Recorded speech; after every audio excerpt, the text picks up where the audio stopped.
नमस्कार दोस्तों, आज का जो हमारा टॉपिक है वो है स्पेशल बीएसटीसी प्री के लिए जो अभी एग्ज़ाम होने वाला है बीएसटीसी प्री का, उसके लिए है। हम आज टॉपिक है वो प्रारंभ करने वाले हैं दुर्ग।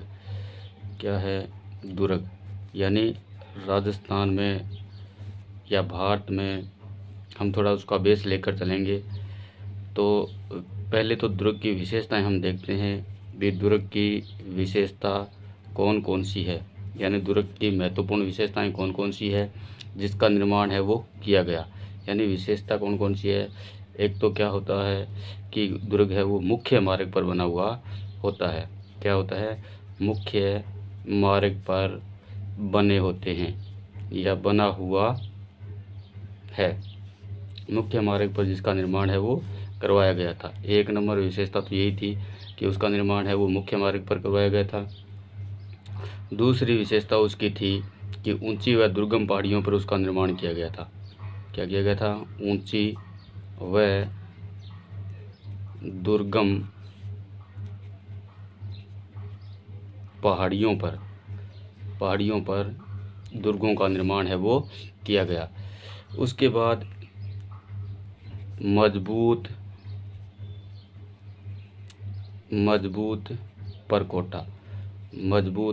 परकोटा, यानी दुर्ग का परकोटा है वो क्या बना हुआ है?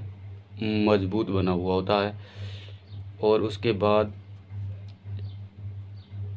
अनेक प्रवेश द्वार।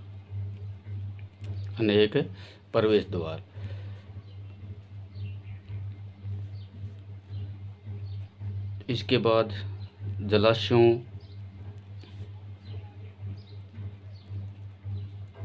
बावड़ियों व टांकों का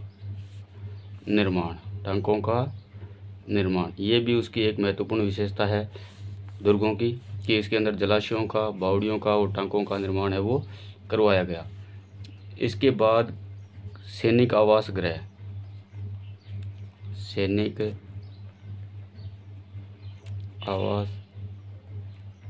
गृह का निर्माण है वो करवाया गया। और जो इम्पोर्टेंट थी वो थी शस्त्रागार। क्या थी? शस्त्रागार, या जिसे हम कह सकते हैं सिलह खाने का निर्माण है वो करवाया गया। यानी शस्त्रागार व सिलह खाने का निर्माण है वो इसके अंदर करवाया गया। यानी ये 8-10 एक इसकी प्रमुख विशेषताएं हैं जिसमें से हम लेकर चल रहे हैं। ये मुख्य मार्गों पर बने हुए होते थे, ऊंची व दुर्गम पहाड़ियों पर बने हुए होते हैं। इसका परकोटा है वो मजबूत होता है और अनेक प्रवेश द्वार बने होते हैं। जलाशयों, बावड़ियों व टांकों का निर्माण इसमें किया गया था। सैनिक आवास गृहों का निर्माण इसमें किया गया था और शस्त्रागार व सिलह खानों का निर्माण भी इसमें करवाया गया। अब इसके बाद में आता है कि भारत में सर्वाधिक दुर्ग है वो कहाँ है? क्या है? भारत में सर्वाधिक दुर्ग है वो कहाँ है? महाराष्ट्र में। क्या है? महाराष्ट्र में। यानी 1 नंबर पर है ये। क्या है? 1 नंबर पर। और 2 नंबर पर है मध्य प्रदेश। और हमारा जो राजस्थान है वो क्या है? 3 नंबर पर। यानी दुर्ग निर्माण में राजस्थान है वो कितने नंबर पर है? तीसरे नंबर पर। राजस्थान है वो कितने नंबर पर है? तीसरे नंबर पर है। राजस्थान में दुर्ग स्थापत्य का विकास के लिए जो कार्य किया गया उसका प्रथम उदाहरण कहाँ देखने को मिलता है? या हम यूँ कहें कि राजस्थान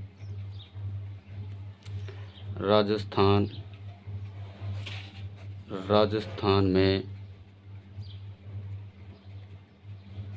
दुर्गों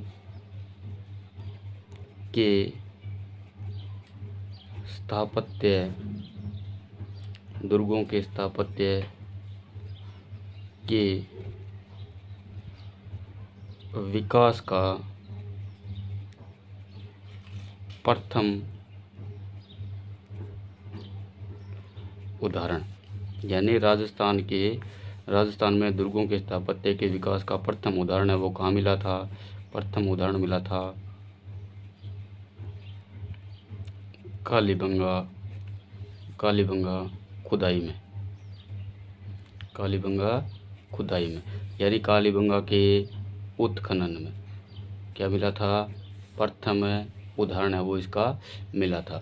और दुर्गों का नामकरण विशेष रूप से जो किया गया वो किसके द्वारा किया गया? यानी दुर्गों की जो एक 19वीं सदी में दुर्ग निर्माण की एक शैली आई थी। 19वीं सदी में एक शैली थी, कौन सी थी? इंडो सैनिक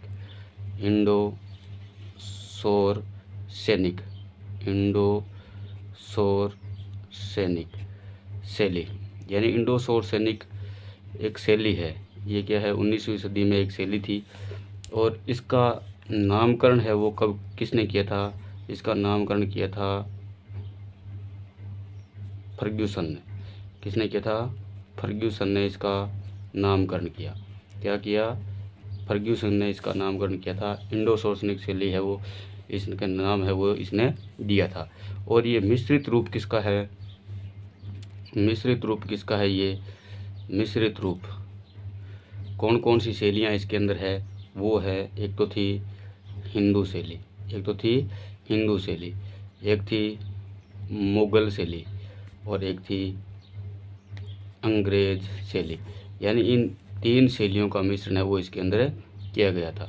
यानी हिंदू, मुगल और अंग्रेजी जो शैली थी उसका मिश्रित रूप, इसका मिश्रित रूप ही क्या था? इंडो सैनिक था। और ये इंडो सैनिक नाम है वो 19वीं सदी में दिया गया। 19वीं सदी में नाम है वो दिया गया। और किसके द्वारा दिया गया? फर्ग्यूसन के द्वारा दिया गया।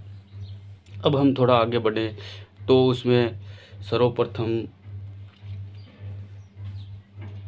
जो इंडो सैनिक शैली थी उसमें बनी प्रथम इमारत, इंडो सैनिक में बनी प्रथम इमारत कहते हैं या महल कहते हैं। इमारत कहते हैं या महल कहते हैं। कौन सा बना था? भारत में। कहाँ बना था? भारत में। प्रथम कौन सा था? ये था चेपोक महल। क्या था? चेपोक महल। चेपोक महल का निर्माण है वो कब हुआ था? ये हुआ था 1768 ईस्वी में। कब हुआ था? 1768 ईस्वी में। और इसका निर्माण है वो कहाँ करवाया गया था? मद्रास में। कहाँ करवाया गया था? मद्रास में। यानी भारत में बना प्रथम इंडो सैनिक शैली का उदाहरण कौन सा है? तो वो कौन सा है? चेपोक महल। और 1768 में मद्रास में इसका निर्माण है वो किया गया। इसके बाद जो दूसरी जो बिल्डिंग बनी थी वो थी विक्टोरिया पब्लिक हॉल। क्या था? Victoria public hall. मद्रास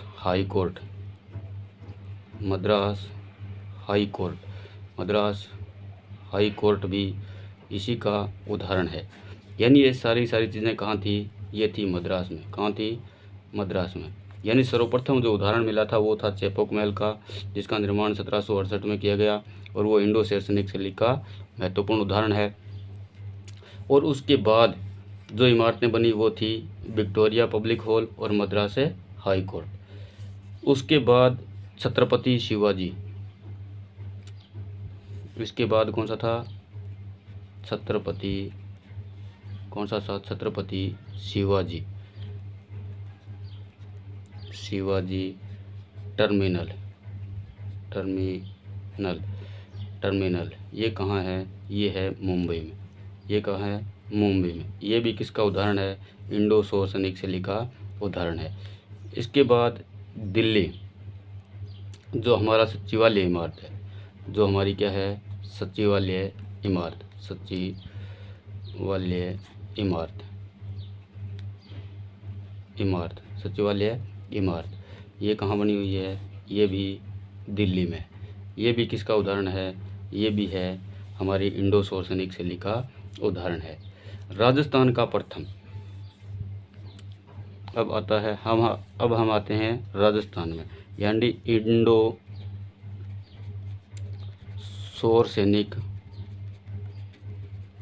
सैनिक शैली का